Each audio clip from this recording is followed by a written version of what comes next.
จัดการแล้ว2 ลำพี่น้องนี่เกือบล่มถึกกกมักนาวอีกถึกนี่หักกันแล้วเลยนี่2อย่างอีกเด้ตัวนั้นก็ตัดแล้วก็บ่ลงซ้ำนี่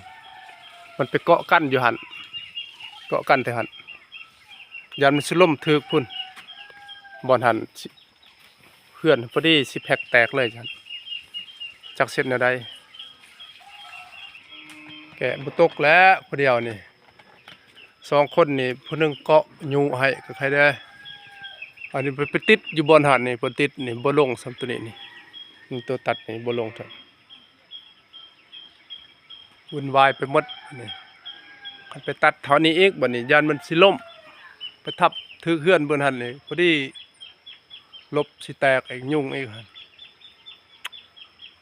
หมดปัญญา